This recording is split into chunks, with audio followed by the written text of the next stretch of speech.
We finally completed our move. Buying a house is surprisingly bothersome and challenging. Keith and I finally purchased the high-rise condo we've been dreaming of. We used the weekend to move with the help of a moving company. Now we can take our time to unpack without any issues. Living in the high-rise condo of my dreams, I was elated. I am Violet, a 29-year-old female doctor working at a university hospital. I worked hard and finally became a doctor. Perhaps because I spent my student years studying so hard, I rarely had time to play and didn't have many opportunities to meet men. I met my husband Keith 3 years ago, by chance when I went out to eat with a friend. Keith turned out to be a college classmate of my friend, and we ended up sharing a meal together. We quickly grew close, and before long we started dating. Actually, Keith was my first love. Keith works for a major trading company, and despite his youth, he held a manager's position. He was the type to escort me properly, just what I had always wanted. Then we decided to get married, and I was content with a family life that seemed like a picture of happiness. I lost Dad, and with Mom living alone on a pension, I was worried. My sister Emery, who has always been irresponsible, lives with her but has always been a burden to Mom. Always considerate of Mom, Keith would often suggest visiting my childhood home. I deeply loved Keith for that.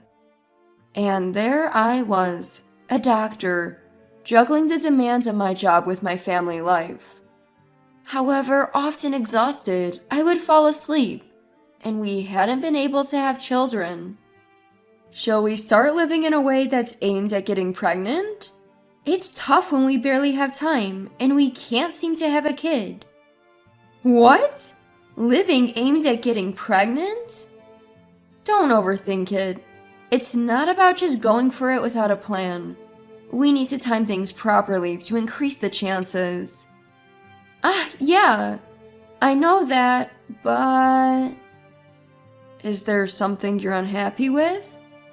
It's not that. I just feel like it's becoming a duty, and I don't like that. You know, I didn't get married just to have children.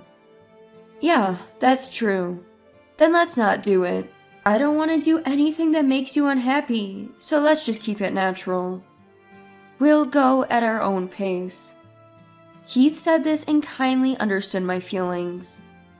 Since we had difficulty having children, we spent our time traveling together, shopping, dining out on weekends, and occasionally enjoying afternoon tea, living a free life. During this time, I was contemplating buying a house. After all, I wanted to purchase the high-rise condo of my dreams. We had been saving for a down payment, so I discussed it with Keith. We took our time talking about it, visited the showroom, and finally decided to buy it. And while we were enjoying our fulfilling life in the high-rise condo, I got a message from Emery saying she was coming to visit. She said she had something to talk about. I found myself getting excited. Perhaps Emery was going to announce her marriage? Could it be? Are you here to announce your marriage, Emery? What? You knew? I knew it. I just had this feeling it was definitely that. Congratulations, that's wonderful. Thanks. So, who's the lucky person? When's the wedding? I'm so excited. I've always wanted you to find happiness too. Don't keep me in suspense, tell me more. I got carried away in my excitement. I hadn't imagined that Emery was getting married, and I was overjoyed. Little did I know that tragedy was waiting just around the corner. Then Keith joined the conversation. Why is Violet so over the moon? Seriously, you're getting too excited about someone else's life. It's stupid. You have no idea. What? I'm pregnant! There are complications, but I'm planning to keep the baby. Right, Keith? The parents haven't said anything, but they must be eager to see their grandchild's face soon. When you get married isn't the first step to have children. I wonder how you feel, being newlyweds for years without any kids. Now I can relax. A child is a treasure. Let's go and break the news to my parents. What? What do you mean? What are you saying? This is a joke, right? The reason you guys came to the house every week was for Keith to see me. I was so looking forward to the weekends. We were worried about Mom. That's why we were going, right? That was just a pretext. That's why I got pregnant, because I'm going to marry Keith. I was told something that seemed like a joke, and my heart felt unsettled. And then, I got Emery pregnant. I'll be getting a high-rise apartment too. Understood. Since Keith and Emery ousted us, Mom and I cut ties with Emery, and we made sure she plummeted into hell. I sent Emery and Keith a letter of disownment, divorce papers, and a demand for compensation. Included was an official contract, and the lawyer instructed them to sign and send it back. Emery signed and returned it immediately. Being ignorant of common sense, Emery probably didn't even understand what the documents were when she sent them back. For me, it was fortunate that we didn't have to go through any negotiations or hassles. Then, as usual, I received a message filled with Emery's sarcasm. I sent the documents back to you. With this, you and Keith are complete strangers. I returned the papers quickly, so hurry up with the procedures. If you don't divorce quickly, I can't get married. It's a nuisance. The lawyer is handling that, so it's not a problem. However, I'm incredibly lucky to be with a man who's rapidly climbing the ladder at a company that owns high-rise buildings. A manager at a major trading firm. I'll keep climbing higher. You're stupid. Just because you became a doctor, you got arrogant, and that's why this is happening. I'm busy, so... Oh dear, poor people are always so busy. Even if you're a doctor, a woman doctor at that, it's just not the same. Pitiful, you must be plunging into a life of poverty by now. Well, Keith chose me, so that's the result. Being a woman doctor is meaningless. I'll be relaxing in a high-rise apartment with my baby in my belly. Bye now. Sure enough, Emery seemed to have no understanding of the contents of the documents I had sent. I just wanted the divorce to happen quickly. Emery was just overly excited. She also ridiculed me, a female doctor, without understanding anything. Even though I might not look it, I'm a surgeon, so I actually earn 3 times more than Keith. I thought I'd stay with my mom at my parents' house until my emotional wounds healed. But shamelessly, Emery came back home. I was shocked. After doing all that, I couldn't believe she had the nerve to come back. And in front of Mom, Emery spoke her mind without any restraint. Nope. Thought I'd feel settled back at home, but this just won't do. This shabby house, it's unsettling. High-rise apartments are it after all. Living in such a house in this day and age? Violet, you poor thing. What are you doing here? We said we've cut ties with you. I'm contacting the lawyer. No need to raise your voice just because your daughter came home. The second daughter is married but couldn't even produce 1 grandchild. You should be thanking me, shouldn't you? I'm hungry. Make me something. I have no food to make for you. Really? Should you be saying that? You're going to be a grandma to the child I'm carrying, and it's listening inside my belly. It'll surely be cute like Keith. Ugh, can't wait. Enough is enough. How dare you come here after all the insensitive things you've done? How brazen can you be? Why don't you think about Violet for a change? Sorry, but it's not my fault. Keith made his choice, and because Violet became arrogant, he chose me over her. He thinks I'm better than such a woman. Maybe you should reflect and change your personality? Who's the insensitive one here? How can you say such things? Violet was happy with Keith. But you seduced him and made him want you. That's something you would do. Don't be rude. Whether I seduced him or whatever I did, it doesn't matter because Keith chose me. It's the fault of the person who got taken. Stop it already. How can you say everything is Violet's fault? The bad one here is all you. Huh? Enough. Just stop it. I'm leaving. Violet, where are you going? Violet? Get out, get out. Stupid woman. What are you? I couldn't stand being there anymore, so I rushed out of the house. Emery's words stabbed my heart over and over again. I hadn't even sorted out my feelings, and she kept contacting me every day. I had reached my limit, and then she had the nerve to show up at my parents' house and say whatever she wanted. Unable to bear the situation, I fled the house and found myself wandering aimlessly, drained of strength. Next thing I knew, I was sitting alone on a park bench crying. Then, a little boy who was playing in the park came over to me. Miss, what's wrong? Are you sad? Eh? Because you're crying, did your mom die? Mom?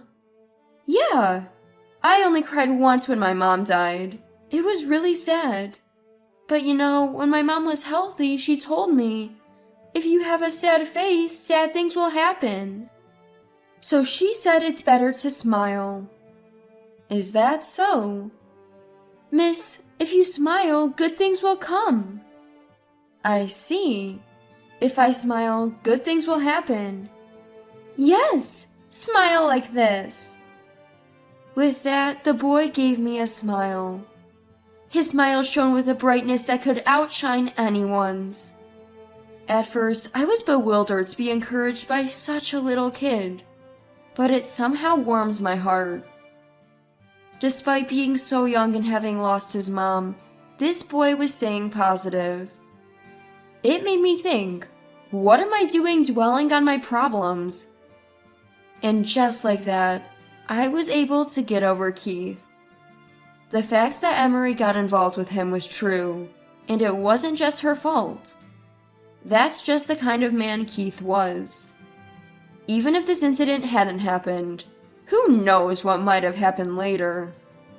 I no longer had any feelings for Keith. In fact, it might have been for the best that it ended now. Having come to my senses, I decided to go back to my mom. Emery had already gone home, and we didn't meet, but Mom seemed to have been worried and was looking for me. I apologized to my mom and told her about what happened at the park. Then I decided to devote myself to work. For others, for patients, I wanted to do my utmost and save as many lives as I could. That determination resurfaced in me. And then a month passed. Thinking it was the next step, I contacted my lawyer, and I left a message for Emery. Emery, in a panic, called me. What the heck is this about? Don't joke around. I'm not joking. Why should I pay you $4,000? Are you kidding me? Has the doctor gone bad? Turned into a scam artist? This is ridiculous. You're doing this because you hold a grudge against me and Keith. You're the worst. As usual, you try to force things to go your way without understanding common sense. Did you even read the contract properly? Huh? What contract are you talking about? The document package I sent you included the contract, didn't it? That's what the contract says. It's common sense to check what you're signing, isn't it? What about this contract then? The high-rise apartment's owner is me, you know. Sorry, but Keith couldn't buy it under his name. So I bought it under mine, and I've been making the payments. You said you received a high-rise apartment, but it wasn't Keith's to begin with. Huh? You're lying. There's no way you could buy a high-rise apartment. You're just a nominal doctor. Useless. I know it. No matter what you say, it's the truth, and there's nothing you can do about it. I was told to get out by you guys, so I had a contract made. It states payments of $4,000 per month. What? What are you talking about? There's no way I can pay you $4,000. We only have Keith's salary. It's impossible. It's not my concern if you say it's impossible. You signed the contract, so those excuses won't work. That's what contracts are for. You tricked me. How low can you go? Could you not say such unsavory things? I was kicked out of my own home. Keith was taken from me, and on top of that, not getting paid? That's unbelievable, right? Enough already. The high-rise is mine. Is that so? In that case, we will proceed legally. Huh? Legally? You mean to sue me? What are you talking about? Are you insane to go against your own sister? Expect to receive the documentation from my lawyer, and please deal with it. If you do not, I will sue. Oh, and if a month passes, the next payment will be due, so it will go from $4,000 to $8,000. Huh? $8,000? This is bad for my prenatal environment. Such talk. Why is this happening? Just pay right. I'll pay. Don't joke with me. Emery came to realize the reality and found herself in a situation where she could do nothing about it. And then she just hung up the phone, but I decided to just let it go. Then I got a message from Keith. I'll pay the $4,000, just please don't go to court. If it comes to that, I could lose my job. It was a mistake to leave everything to Emery. The pregnancy was a mistake in the first place. I never wanted to marry Emery. I don't know anything about that. It was all your own doing, wasn't it? But I just couldn't turn down Emery. I didn't want to divorce you, Violet. Enough already. You understand what I went through, right? I don't care about you at all. Pay the $4,000 and get out immediately. Forgive me. Let's start over in the high-rise condo. I'll protect you, Violet. You must be joking. I have no intention of going back. If you don't deal with this quickly, I'll take it to court. Don't ever contact me again. What? Wait for me. Violet, wait. Hey, Violet. Keith had been making ridiculous comments, but I didn't have the slightest bit of feeling left for him. It turned out he had borrowed money from his parents back home and made a transfer of $4,000. And then the two of them moved out of the high-rise condo immediately. Their new place was a room in an old apartment building. Unable to bear living in such a place, they were constantly fighting, apparently telling each other this isn't what they had signed up for. Mom and I discussed it and decided to move into the high-rise condo. On moving day, I went to that park. And there he was, that boy. Ah, miss, you look happy today. You're smiling. Thanks to you, I've gotten better. Thank you so much. You see, today's my last day. I'm moving. I see, but I'm sure we'll meet again. Yeah, if we think we will, we will. That's true. So it's not goodbye, but see you. Yeah, see you. Saying that, I thanked the boy and said goodbye. And then, Mom and I started our life in the high-rise condo, which turned out to be quite comfortable. From now on, I plan to work hard and be good to my mom.